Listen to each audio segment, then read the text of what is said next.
I suppose one of the key differences is that we were following up on our baseline sampling. So we were trying to see what happened at that soil level, and also add on to that what happened with the crops that followed that, and how did farmers do that work.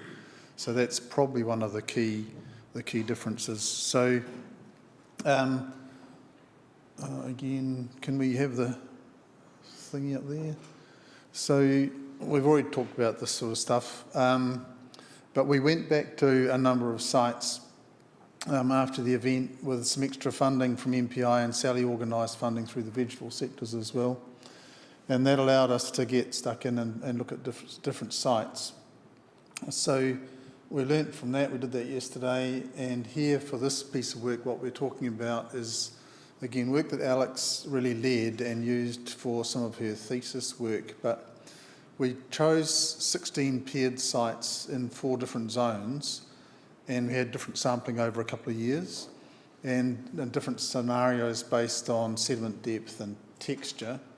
And the measurements that we wanted to use, we used the same ones that we'd started off with in the baseline sampling to see what changes there'd been, but then we looked at crop yields as well.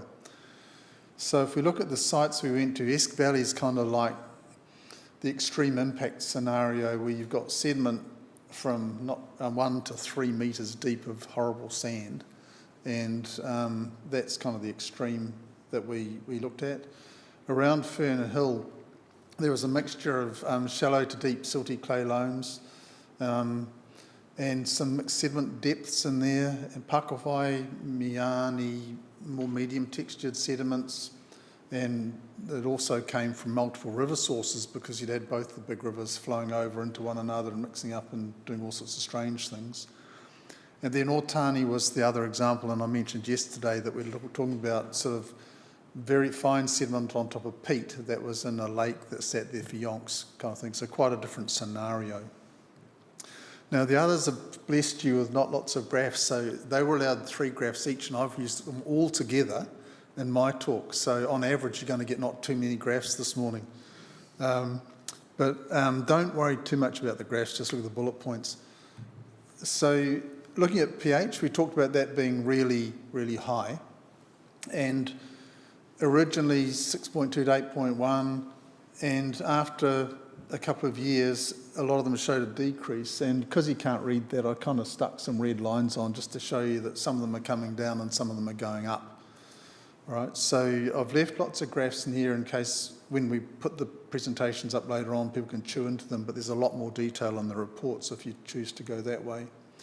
So a lot of them did decline, and that's sort of natural acidification, but actually they're still pretty much above where you want to be for most crops, so need to think about that and keep monitoring that. Phosphorus and potassium, Olsen P increased at 12 of the sites, of 16 sites, some of them quite significantly. Potassium, again, 12 of 16 went up, and 14 of them are optimum by 2025. But this is following different fertiliser management and things, so growers had not just waited for the soil to do its thing, they had actually been a bit smart and put nutrients on. It's also to do with mixing of the underlying soil where they could do that, so they've been able to get that back into the system. And it was somewhat reflective of pre-flood fertility as well.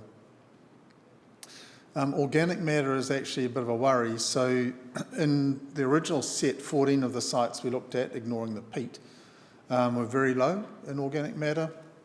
The Esk Valley sites are under 1.5%, which is more like Australia than New Zealand.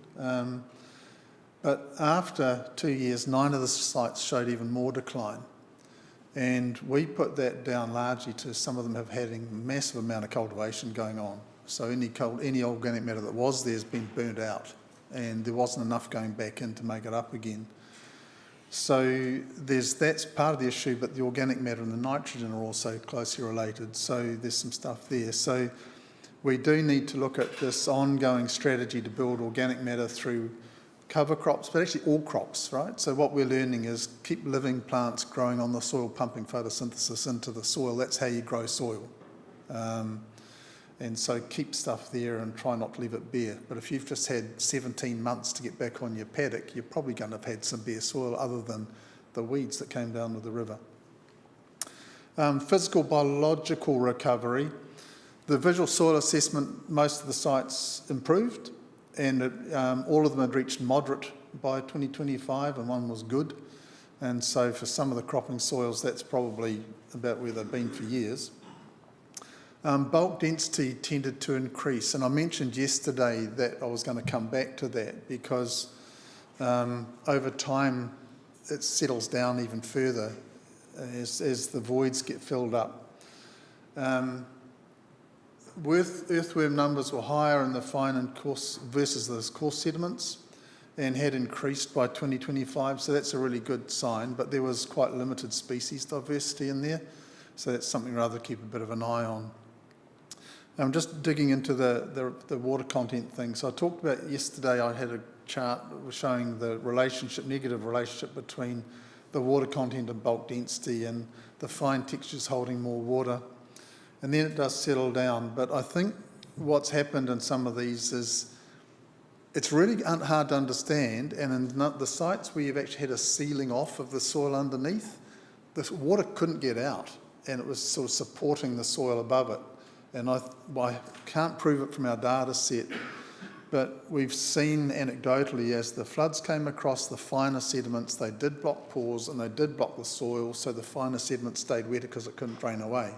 If you got 3 metres of coarse sand, it drained quite well because there was nothing to hold it back. So I think we need to sort of keep an eye on this piece.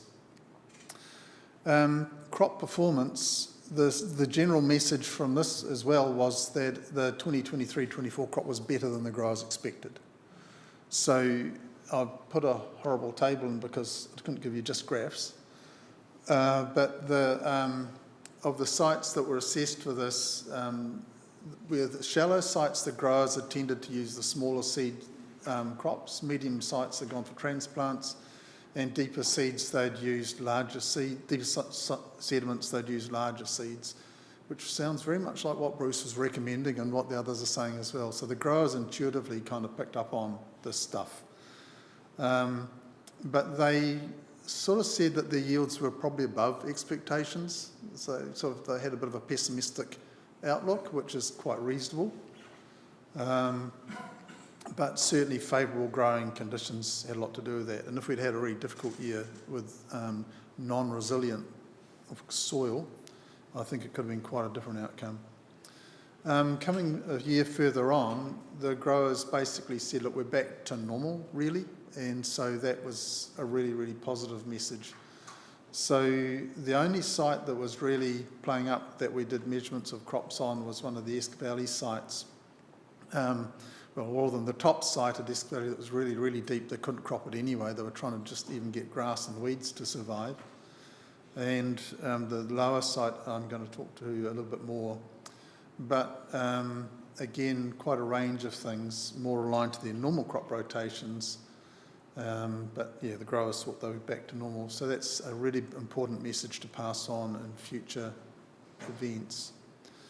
In terms of paths to recovery, again, sort of echoing what Dirk has said, and that is different growers took different approaches, but when you've done 18 to 19 passes in 2 years, you've expended a lot of diesel and you've oxidised a lot of organic matter.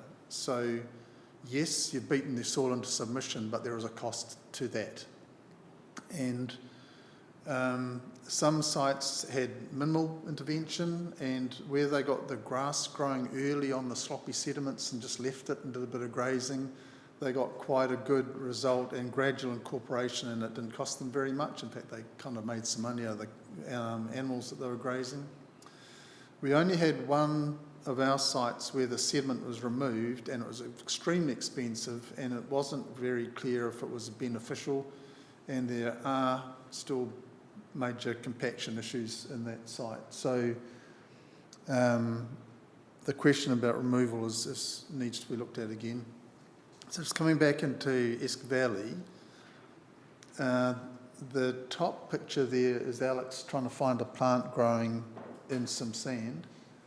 And you can see that even after trying to look after it, it was pretty horrible. So there's very, very low organic matter and fertility. It doesn't have any water holding or nutrient holding capacity, and that made it really, really tricky. But if you look at the top right picture, you can see when you pull a plant out, there's the roots, and there is stuff going on there. And Bruce talked about rhizosphere things starting to happen, and I think that's what's starting to happen there. There's something happening, but it's going to take a while. The bottom left picture is from the bottom of the Esk River, or Esk Valley, and it was a paddock that was planted into sweet corn.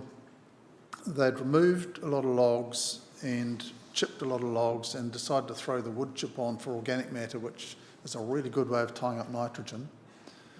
And then to get a seed bed, they rotary hoed it. And what they managed to do was create an amazing pan at 11 centimetres. And it was just absolutely rock hard. So this is finish sand that's all the same size, and you beat it with a rotary hoe. It's a really good way of making a solid base. That's what you do, is try and lay paving, all right? You run a vibrator and a compactor over your sand, and then it's really good as concrete. And if you look at this picture here, what we found is roots went down 11 centimetres, they turned a right angle, and they went dead horizontal, and they were like a fern frond. Or if you pulled a fern out from growing in a crack in a rock, that's what they were. So 11 centimetres on sand is not enough water holding capacity to look after a sweet corn crop, let alone nutrients or anything else. So when we went to do our secondary sampling, they'd started trying to harvest not for sweet corn but for silage, and in the end they gave up because there was so little there and they were wrecking the machinery that they just gave up totally.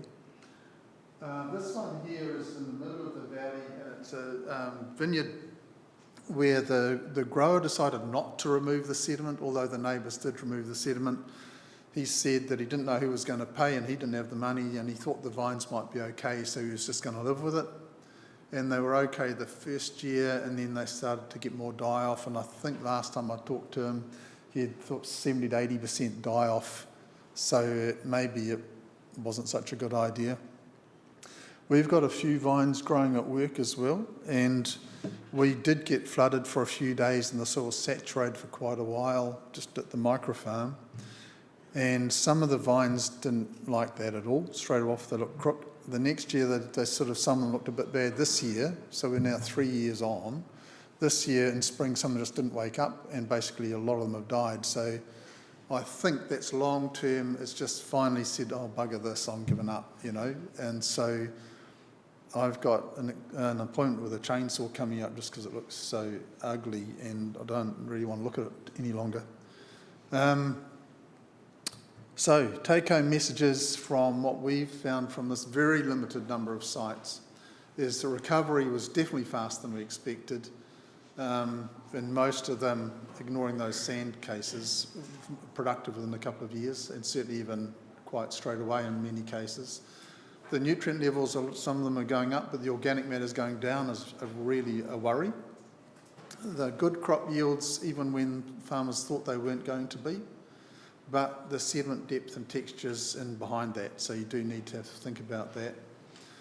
And again, reflecting what Dirk was saying from the work they did, incorporation, if you can, with underlying stuff is important. And I think that's partly to do with breaking up any potential pan on the surface that I talked about from this pores getting filled up with sediments.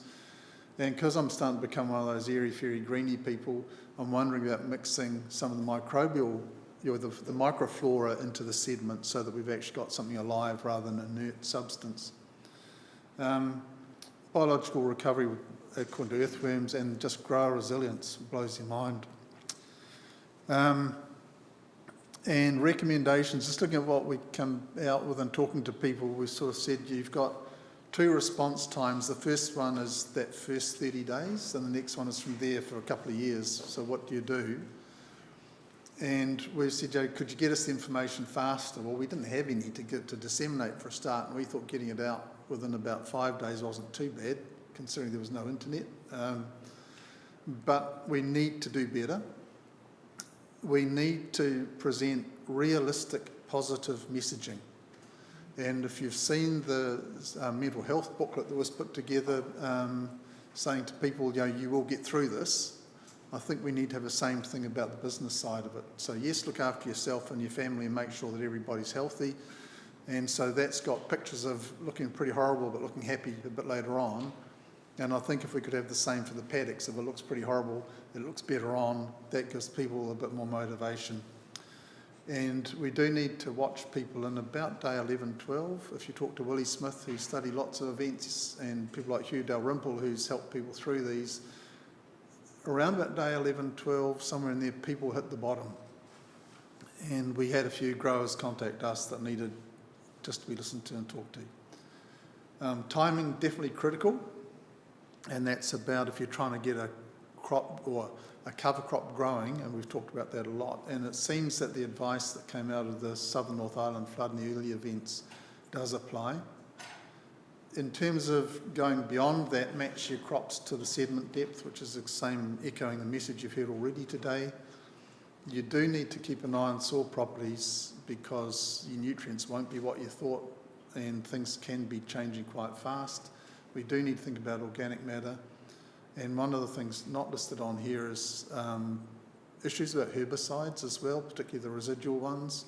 So if you're used to working on a high organic matter soil and you start working on a no organic matter soil, or CEC versus no CEC, you might find that your herbicide behaviours are quite different, and that could be very scary. So, work with people to support your management. Don't just necessarily do what you did last year and the year before.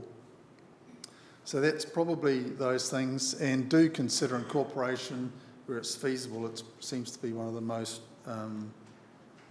good things. So I think the study that we've been doing has contributed to quite a nice knowledge base and helps us understand where we might go for climate adaptation.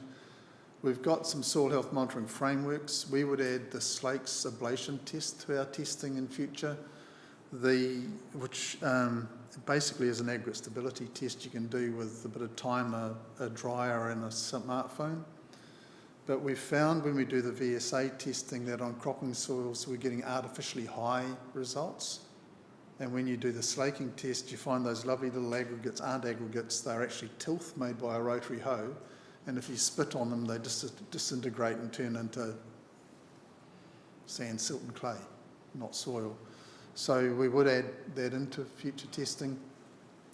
And I think what we've found does complement what all the others have found. So I think there's quite consistent messaging coming out here. So this symposium really was a group of us who've been talking and working together saying that we need to sort this out and find all of the links, and so that's why we're all here.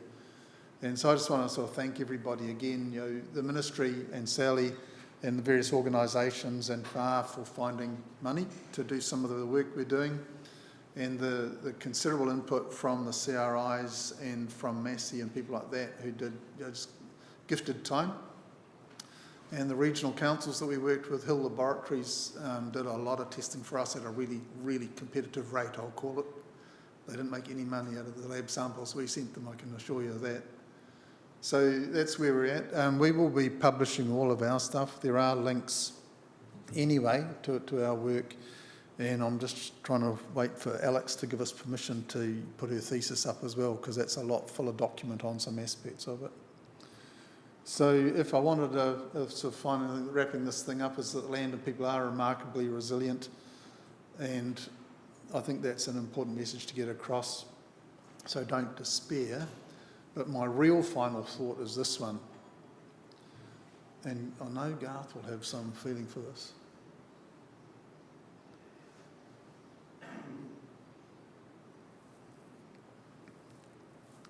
So you'll see at the bottom a thing called the Philosophical Institute. So the Philosophical Institute was a Hawke's Bay thing that had people like William Colenso and various other thoughtful people involved in it that became the Hawke's Bay Philosophical Society. I've forgotten its proper name. That became a thing that you might have heard of called the Royal Society.